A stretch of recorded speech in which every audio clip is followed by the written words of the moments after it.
Olá, pessoal. Diante de tudo que está acontecendo no Brasil eu fiquei muito pensativo e também algumas pessoas vieram falar comigo nas redes sociais para que eu tentasse, de alguma forma, explicar um pouco do que está acontecendo, de toda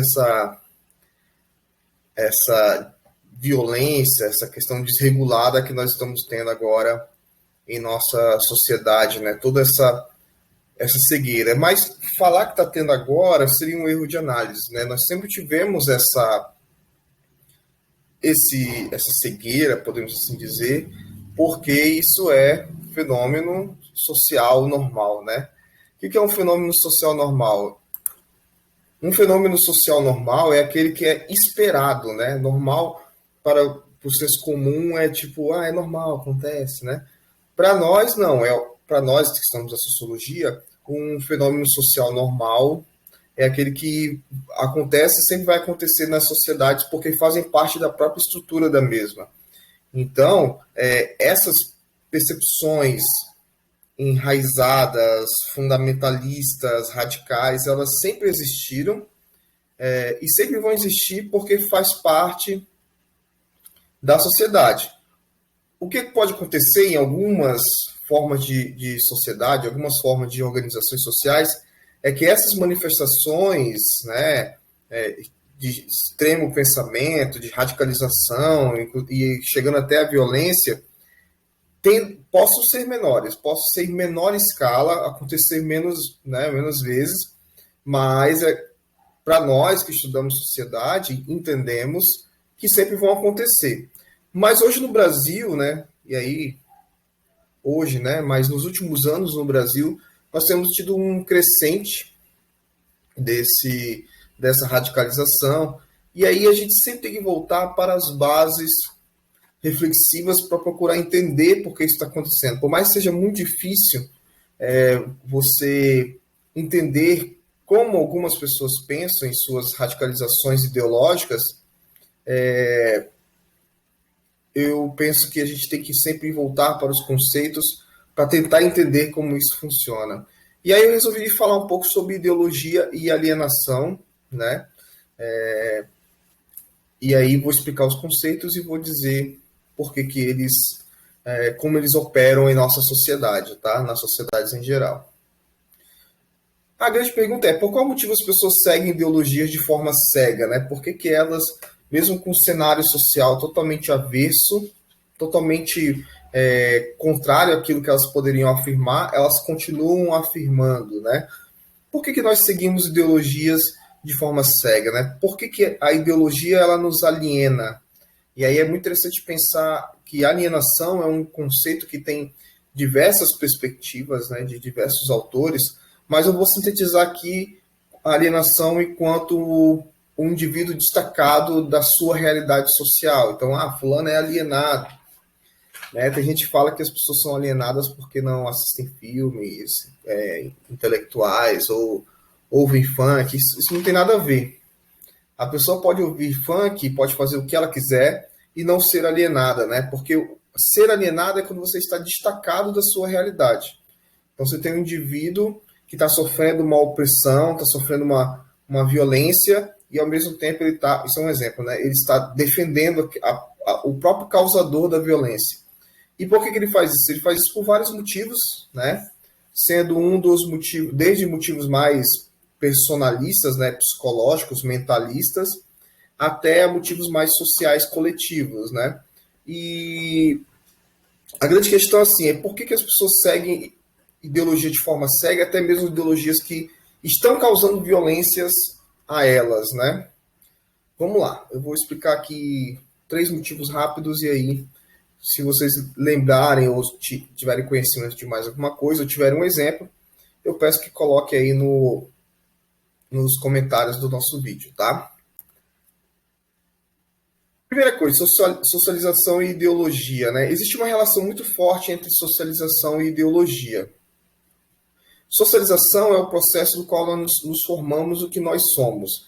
Então, eu coloquei até a imagem no bebezinho aí, né? Quando você nasce, você entra normalmente, né? Mais uma vez, a palavra normal, enquanto algo sociologicamente normal para a nossa cultura, você entra no primeiro grupo familiar, né, primeiro grupo social, que é a família, e ali você já tem acesso a ideologias. Então, você tem a religião, normalmente, né, as pessoas têm a religião do seu pai, dos seus pais, as pessoas têm visões de mundo que são a partir desses fenômenos que você entra em contato na sua família, né, que é o primeiro grupo social.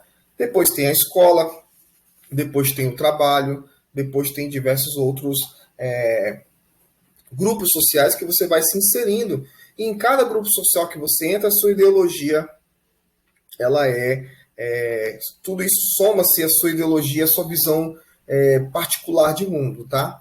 E aí é muito interessante frisar, né, que eu falei que era alienação.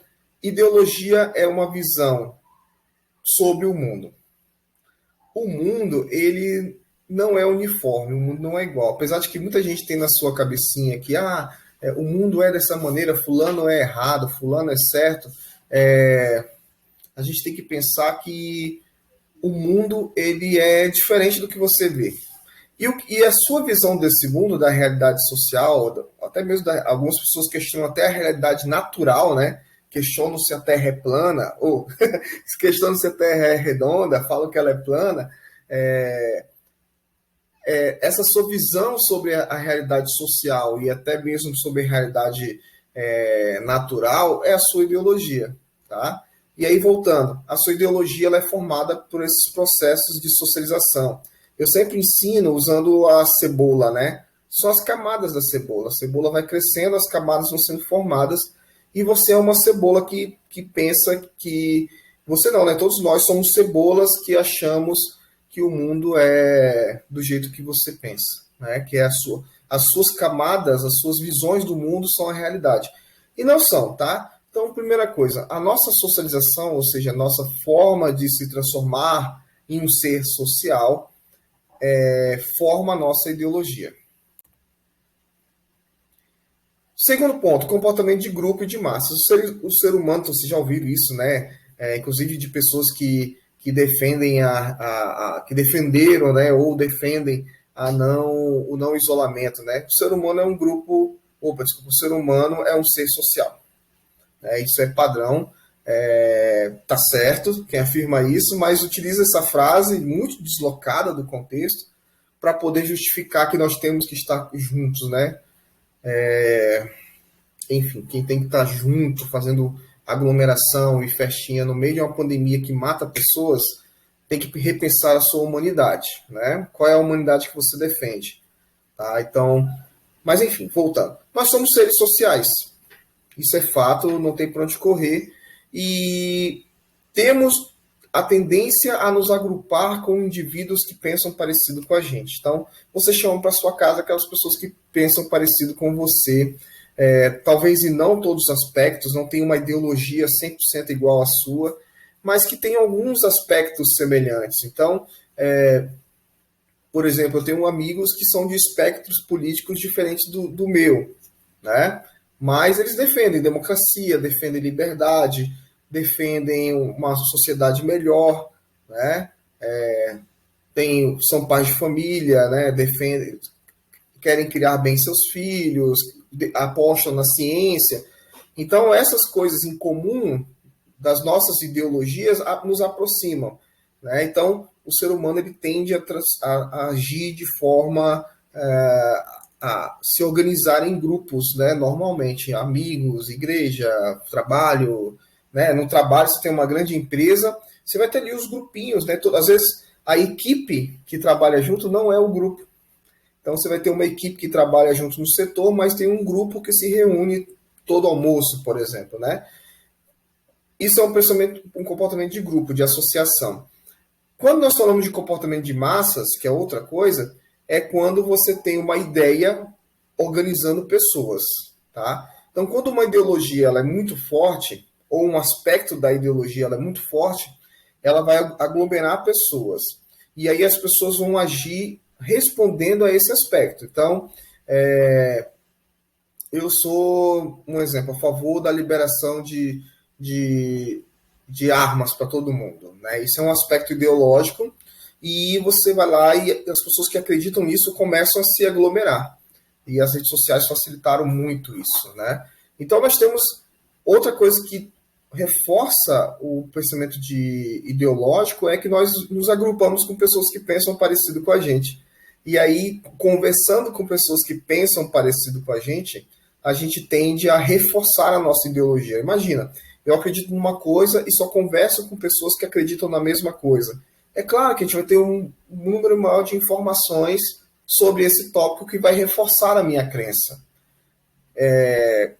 Conviver com pessoas que são apenas do seu espectro ideológico é extremamente perigoso, porque tende, historicamente falando, ao totalitarismo. Então, se a gente só conversa com quem pensa igual a gente, nós temos um problema. Esse meu amigo, né, mesmo, se ele estiver assistindo, ele sabe quem é, que eu já falei isso para ele.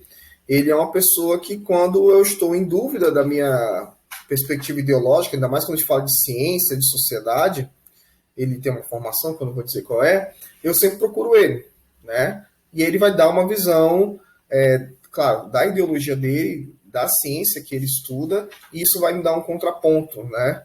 Algumas coisas eu não quero ter contraponto, por exemplo, racismo, homofobia, eu quero seguir a minha ideologia de ser contra o racismo e contra a homofobia. Mas algumas coisas mais técnicas, democráticas, né, que não ferem a humanidade, por exemplo, investir no empreendedorismo ou investir no Estado, isso aí a gente pode dialogar, né, e eu dialogo de forma muito ampla, tá?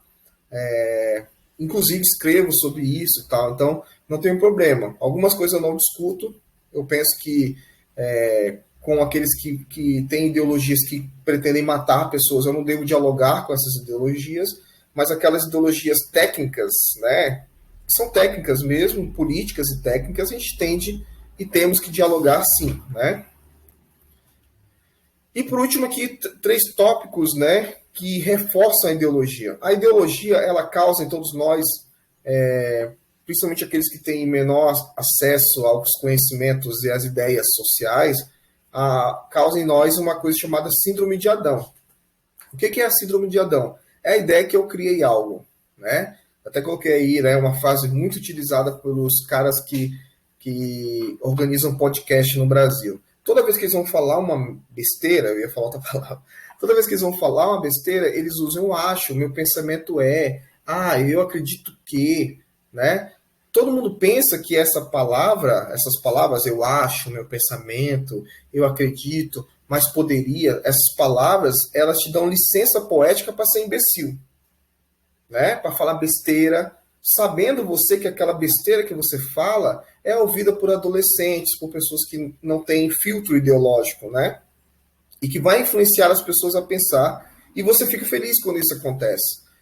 A síndrome de Adão uma síndrome social, psicológica, né? Que vai afirmar o quê? Que os indivíduos tendem a pensar, porque a ideologia é muito forte dentro deles, né? Tendem a pensar que aquilo que eles falam é uma coisa original, que foi ele que inventou ou foi o grupo dele que inventou. Quando, na maioria das vezes, isso vale para todas as ideologias, na maioria das vezes você está apenas repetindo um programa já pré-estabelecido, né? Então, assim, essa síndrome de Adão, ela leva a uma radicalização ideológica muito perigosa, né? E eu tenho que usar essa palavra perigo, né? Perigosa, porque nós vivemos uma situação perigosa no Brasil graças a essa radicalização ideológica. E um último ponto, já para encerrar, um grupo sempre vai acusar o outro de agir de forma ideológica, né? Vocês agem de forma ideológica, nós agimos de forma real. Porque todos nós pensamos que a nossa ideologia é real, é verdadeira, é onipotente, é onipresente. Não é, meu amigo. De ninguém. De ninguém, nem a minha, nem a sua, nem do vizinho, nem do seu pai, do seu líder religioso. Não é. A visão ideológica de ninguém é totalitária, né? Justamente porque a ideologia, enquanto um fenômeno social inerente ao ser humano, impede que a gente veja a totalidade. A gente sempre vai ver o mundo pela nossa visão, né? Então, mesmo cientistas, né, pessoas que dizem que fazem ciência, né, vão ter sua visão ideológica e vão tentar colocar ali nos seus artigos a sua visão. Um exemplo disso foram as publicações sobre Covid-19, que são da área de biológicas, né, saúde, que é uma coisa exata, assim, né, não é área exata pura, mas tem muita exatidão, busca uma análise quantitativa muito forte. Mesmo assim, nós tivemos artigos que foram publicados, depois foram, né, os próprios autores pediram para revisar por um erro de análise. Que erro de análise foi essa? Foi uma perspectiva ideológica de comprovar A, B ou C, né? Então nós temos essa problemática essa realidade, e como que a gente foge dessa radicalização?